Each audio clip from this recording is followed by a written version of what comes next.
దూత media, power of news. నమస్తే, welcome to దూత మీడియా. నేను పవన్. భారత వైమానిక దళం అంటే ఐఏఎఫ్ ఒక చారిత్రక నిర్ణయం తీసుకుంది. దాదాపు 62 సంవత్సరాలుగా భారత ఆకాశంలో విరజిల్లిన MiG-21 ఫైటర్ జెట్లను ఈ సెప్టెంబర్ 2025లోగా పూర్తి రిటైర్ చేయబోతుంది. ఈ జెట్ల స్థానంలో స్వదేశంలో తయారైన Tejas light combat aircraft అంటే LCA మార్క్ 1A రంగంలోకి రానుంది. ఈ మార్పు ఐఏఎఫ్ను ఆధునీకరణ దిశగా ఒక అడుగు ముందుకు తీసుకెళ్తుంది. కానీ తేజస్ జెట్ల డెలివరీలో జాప్యం కారణంగా వైమానిక దళం బలం కొంత తగ్గుతుందని కొందరు ఆందోళన వ్యక్తం చేస్తున్నారు. 1963లో సోవియట్ యూనియన్తో ఒప్పందం ద్వారా MiG-21 జెట్లు మన వైమానిక దళంలో చేరాయి. ఇవి భారత్కు మొట్టమొదటి సూపర్ సోనిక్ జెట్లు.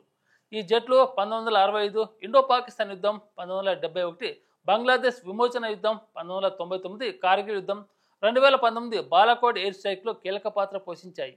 ముఖ్యంగా 1971 యుద్ధంలో ఈ జెట్లు శత్రు వైమానిక దళాలకు ఎదుర్కొని భారత్కు విజయాలు అందించాయి. 2019లో బాలాకోట్ దాడుల సమయంలో వింగ్ కమాండర్ అభినందన్ వర్ధమాన్ ఈ MiG-21 బైసన్ను ఎగరగలిగి పాకిస్తాన్ F-16 జెట్ను కూల్చడం ద్వారా చరిత్ర సృష్టించాడు. కానీ ఈ జెట్లకు విషాద చరిత్ర కూడా ఉంది. గత 60 ఏళ్లలో 400 పైగా ప్రమాదాలు జరిగాయి. ఈ ప్రమాదంలో సుమారు 200 మంది పైలట్లు, 60 మంది సామాన్య పౌరులు ప్రాణాలు కోల్పోయారు. ఈ కారణంగా MiG-21 జెట్లను ఫ్లయింగ్ కాఫిన్ అని, మిడ్ మేకర్ అని కూడా అనధికారికంగా పిలిచారు. ఈ జెట్లు వాడుకలో ఉన్నప్పటికీ యాంత్రిక సమస్యలు, పాత టెక్నాలజీ వల్ల ఈ ప్రమాదాలు ఎక్కువయ్యాయి. ప్రస్తుతం రాజస్థాన్లోని నల్లేర్ ఫోర్స్ బేస్లో 26 నుంచి 28 MiG-21 బైసన్ జెట్లతో 1.5 స్క్వాడ్రాన్లు మాత్రమే ఉన్నాయి.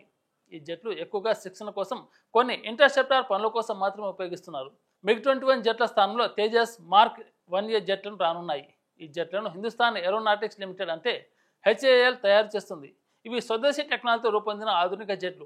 అధునాతన electronics, warfare systems, AESA radar, మరిగొన్న ఆయుధ సామర్థ్యం ఈ జెట్ల సొంతం. 2021లో 83 తేజస్ మార్క్ 1A జెట్ల కోసం 48,000 కోట్ల ఒప్పందం కుదిరింది. ఏడాది మరో 97 జెట్ల కోసం ఆర్డర్ ఖరారు కాబోతుంది. ఇది మేక్ ఇన్ ఇండియా కార్యక్రమానికి ఒక పెద్ద ఊతం. అయితే తేజస్ జెట్ల డెలివరీలో కొన్ని సమస్యలు ఎదురవుతున్నాయి. GE ఏరోస్పేస్ నుంచి ఇంజన్ సరఫరాలో జాప్యం కారణంగా ఈ జెట్ల డెలివరీ మార్చి 2024 నుంచి ప్రారంభం కావాల్సింది ఇంకా ఆలస్యం అవుతుంది. ఈ జాప్యం వల్ల IAF స్క్వాడ్రన్ సంఖ్య 42 నుంచి 29కి తగ్గుతుంది. ఇది గత 60 ఏళ్లలో అతి తక్కువ స్క్వాడ్రన్ సంఖ్యగా చెప్పవచ్చు. 1965 యుద్ధ సమయంలో కూడా IAFకు 32 స్క్వాడ్రాన్లు ఉండేవి. ఈ తగ్గుదల భారత వైమానిక దళ బలాన్ని కొంత బలహీనం చేస్తుందని ఆందోళనలు ఉన్నాయి. MiG-21 జెట్లు భారత వైమానిక దళంలో దాదాపు 870 ఉన్నాయి. వీటిలో 600 పైగా HAL స్వదేశంలో తయారు చేసింది. ఈ జెట్లు 1980, 1990 దశకాల్లో IAF బలంలో 60% ఉండేవి. ఈ జెట్లు ఆనాడు భారత ఆకాశాన్ని కాపాడాయి. కానీ ఇప్పుడు ఆధునిక యుద్ధ విమానాలు అవసరం. తేజస్ జెట్తో పాటు IAF Sukhoi, Su-30, MKI Rafale, Mirage 2000 వంటి ఆధునిక జెట్లను కూడా ఉపయోగిస్తుంది. అయినా స్క్వాడ్రాన్ సంఖ్య 42కు చేర్చడానికి ఇంకా చాలా చేయాల్సి ఉంది.